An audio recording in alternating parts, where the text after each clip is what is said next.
Servus, Glück auf und herzlich willkommen zu einer weiteren Ausgabe des FC Bayern Taktikfuchs. Leute, ich stelle euch meine Startaufstellung vor und sage euch meinen Tipp für das Spiel oder für das Derby gegen den FC Augsburg. Leute, bevor wir das tun, wie immer der Hinweis, wenn ihr hier den Kanal noch nicht abonniert habt, dann tut das sehr gerne. Es ist völlig kostenlos auf YouTube. Ihr unterstützt damit einfach das, was ich hier so tue. Ja, und in diesem Sinne gehen wir mal rein in den Bums. Also erstmal zum Spiel vielleicht. Gegen Augsburg die letzten Jahre war es immer schwer. Ne? Haben wir uns immer sehr schwer getan. Ich bin gespannt, wie es dieses Mal laufen wird. Ich denke, der Ausfall von Palhinha wird uns schon wehtun. Ich denke, wir werden defensiv wahrscheinlich nicht mehr so stabil stehen, aber wer weiß, vielleicht kriegt es in der Jung Goretzka aufgefangen, der sehr wahrscheinlich spielen wird, auch wenn ich ihn nicht aufstellen werde. Ja, ja. Ach, herrlich, oder? Ja, mein Tipp ist dennoch 3-1 für uns, auf jeden Fall. Ich hoffe einfach, dass wir ein gutes Spiel sehen, dass wir ein gutes Derby sehen. Es ist auf jeden Fall Pfeffer drin. Augsburg hat man ja gelesen, die wollen sich nicht verstecken, die wollen Gas geben. Ja, und dann schauen wir mal, was passiert. Ja, es ist schwer vorherzusagen. Nach der Länderspielpause tun wir uns in der Regel ein bisschen schwieriger auch. Haben ja auch den einen oder anderen Ausfall zu beklagen. Man wird sehen, wie fit oder nicht fit die Spieler zurückkommen. Ja, damit gehen wir mal rein in die Aufstellung. Ich werde einen Daniel Peretz aufstellen. Ulle ist aus privaten Gründen nicht dabei, habe ich ja schon in der PK-Reaction-Video gesagt. Ja, gute Besserung, was auch immer da los ist. Manuel Neuer ist angeschlagen. Ja, von daher würde ich einen Daniel Peretz reinbringen. Ja, auch wenn Manuel Neuer morgen wieder nicht mehr angeschlagen ist, er scheint ja auf jeden Fall nicht ganz rund zu laufen. Ja, warum sollte man das riskieren? Daniel Peretz hat in beiden Länderspielen sehr stark gehalten, also ja, würde ich ohne Wenn und Aber einen Daniel Peretz aufstellen. Ja, mir ist bewusst, dass das nicht passieren wird. Sobald ein Manuel Neuer den Daumen hebt, wird Manuel Neuer wieder in dieser Mannschaft stehen. Selbst wenn er nicht ganz fit ist. Ob das dann so gut ist, werden wir sehen. Bei mir wäre es ein Daniel Peretz. Er hat sich auf jeden Fall verdient. Und wie gesagt, hat gegen Frankreich und Belgien, was ja jetzt beides nicht irgendwelche super schwachen Nationen sind, sehr, sehr gut gehalten. Und von daher ist er gerade im Spielfluss. Und warum soll man das nicht ausnutzen? Ja? Und warum soll man nicht mal die Wachablösung dann einleiten? Ja. Gut. Ansonsten die nächste strittige Personalie ist ja nun mal im zentralen Mittelfeld. Aber wir werden erstmal vorher drumherum den Rest aufbauen. Innenverteidigung sollte klar sein mit Upamecano und Minjay. Ja, die haben es die letzten Wochen sehr, sehr gut gemacht, sehr, sehr stark. Also da steht es außer Frage und es sind auch nicht wirklich Alternativen da. Natürlich gibt es noch einen Eric Dyer, den wir natürlich hier reinsetzen können, ja, wenn einer von den beiden ein bisschen angeschlagen ist oder sowas. Aber dann hört es ja auch schon auf. Rechte Verteidigerposition ist immer noch die vakante Position bei uns. Ja, wir haben genug rechte Verteidiger, die alle irgendwie aktuell nicht wirklich fit sind. Von daher würde ich einen Guerrero dahinstellen. Warum Guerrero und nicht einen Conny Leimer, könnt ihr euch dann schon denken, wenn wir gleich ins zentrale Mittelfeld gehen. Dadurch, dass ein Guerrero rechts spielt, kann natürlich nur ein Davis links spielen. Adam Aznu hätte es mit Sicherheit auch verdient. Ich würde allerdings auch ein Fonsi erstmal noch die Chance geben, aber sollte Fonsi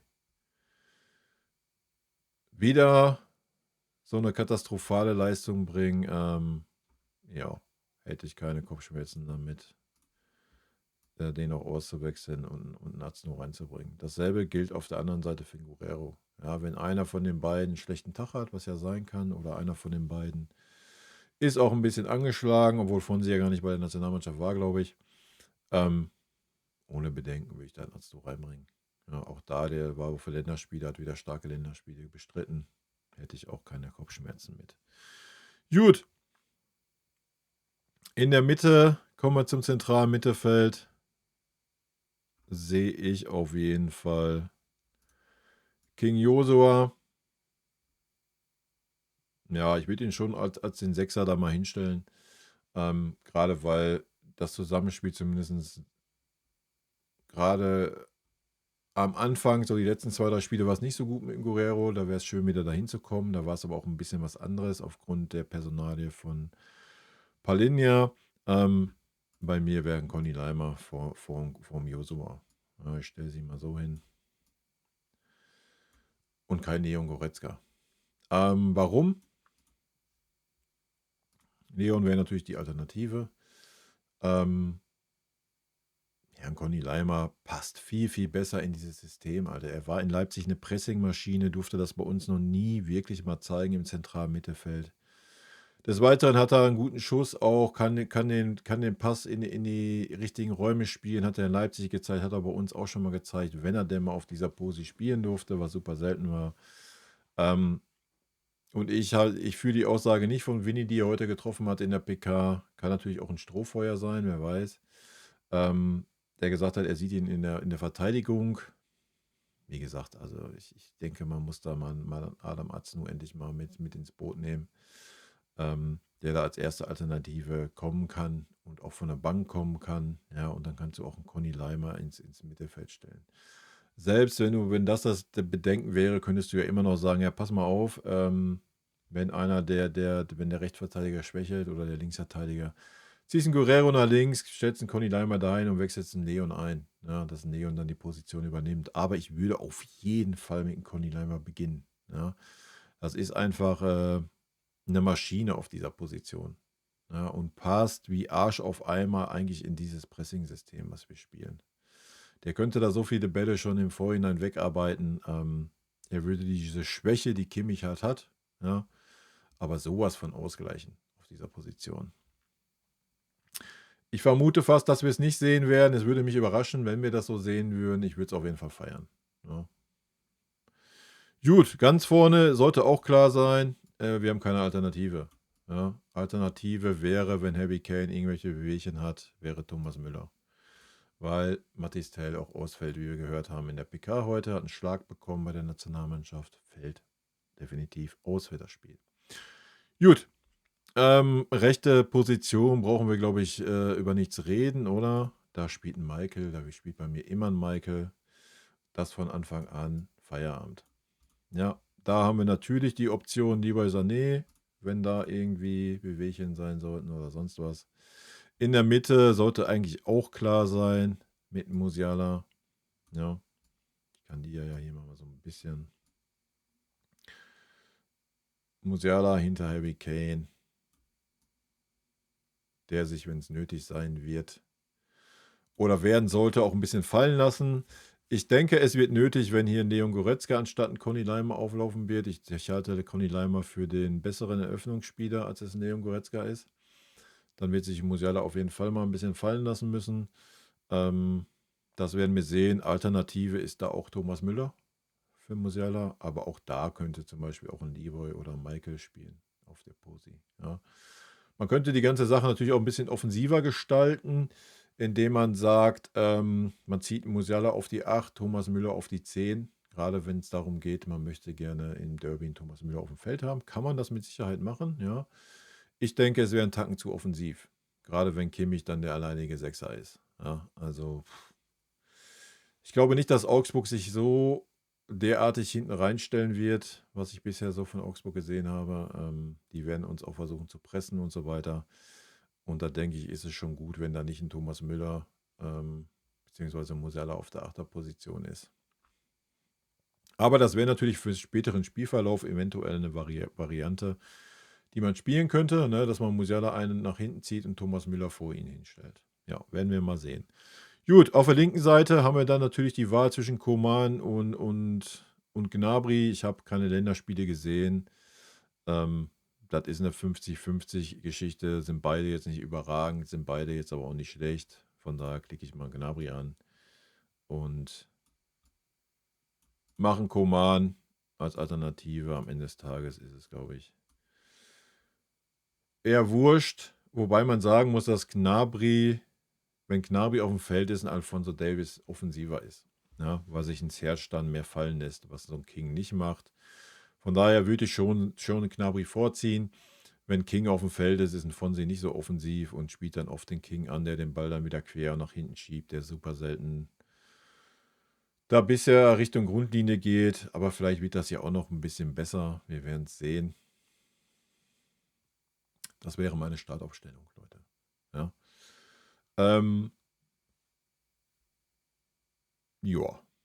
Ich denke, das ist fein. Ich denke, wir müssen uns mit dieser Mannschaft auch nicht verstecken. Ja, Palinja ist jetzt raus, aber wie gesagt, wir haben mit Conny Leimann, Leon Goretzka zwei Spieler, die das dann nahtlos übernehmen können. Wir haben auch noch den einen oder anderen jungen Spieler, der da mit aufrücken könnte.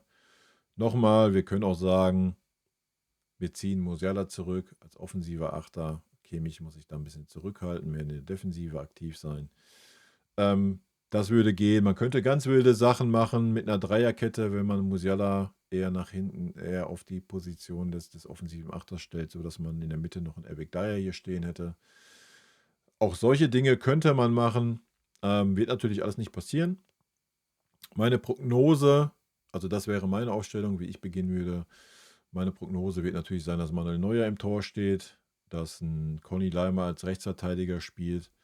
Vielleicht traut es sich auch Vinny zu sagen, er stellt einen Guerrero rein, der dann vielleicht noch ein bisschen der kreativere ist von den dreien, die da zur Möglichkeit stehen. Das werden wir sehen. Es wird natürlich davon abhängen, hatten Vinny ja auch gesagt, heute auf der PK, wer wie von der Nationalmannschaft zurückkehrt, ja, wer wie fit ist. Das kann ich natürlich nicht beurteilen, deswegen immer unter der Prämisse, dass natürlich die Spieler spielfit sind, die ich hier aufgestellt habe. Gut, Leute, das wäre meine Aufstellung. Haut mir gerne eure Aufstellung rein, gerne euren Tipp fürs Spiel. Mein Tipp ist 3:1. Und in diesem Sinne, rot-weiße Grüße gehen raus, auf ein gutes Spiel morgen Abend. Ja, und vielen lieben Dank für euren Support hier auf dem Kanal, Leute. Tschüssi. Vielen lieben Dank für euren Support hier auf dem Kanal. Und in diesem Sinne, gute Freunde kann niemand trennen.